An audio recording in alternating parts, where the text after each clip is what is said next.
rất là dài và rất xa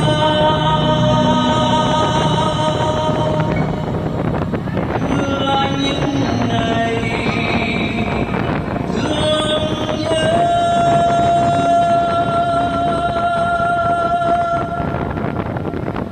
nơi cháy lên ngọn lửa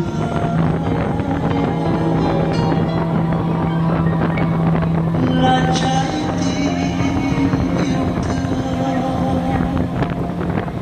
là trái tim thương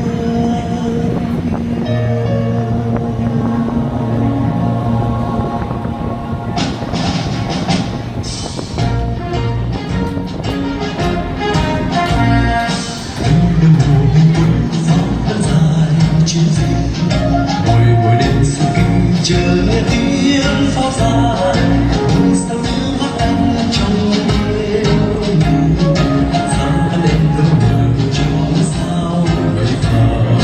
ngày vào đêm xa nhau đâu chỉ dài vài thời gian trong cách chờ đốt cháy người tình yêu pháo bay lên nơi cao đã vào đầu giặc đi cùng dòng dưới hàng sâu em cũng là chiến sĩ xanh cây tre ngày đêm ta bên nhau những đêm ngày chiến đấu ngày đêm ta bên nhau những đêm ngày chiến đấu đêm ngày trong chiến đấu anh với em sống vẫn gần nhau.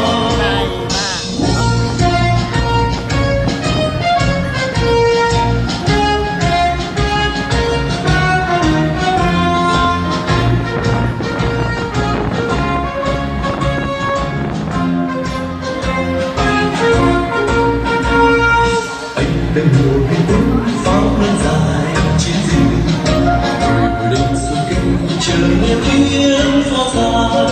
ôi sao như mắt anh trong đêm không ngủ sao anh em vẫn mơ cho ánh sao bay vào ngày qua đêm xa nhau đâu chỉ dài và nhớ thời gian trong cách chờ đốt cháy lời tình yêu pháo anh lên người cao nào đầu giặc đi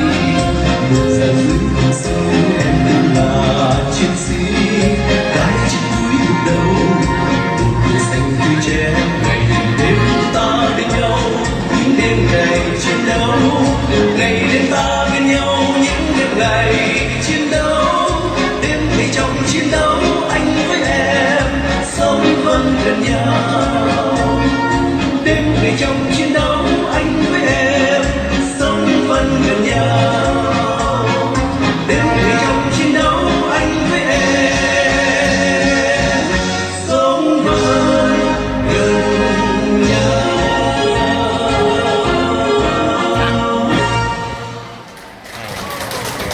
Xin cảm ơn câu lạc bộ dân vũ Thanh Xuân Lý Văn Lâm.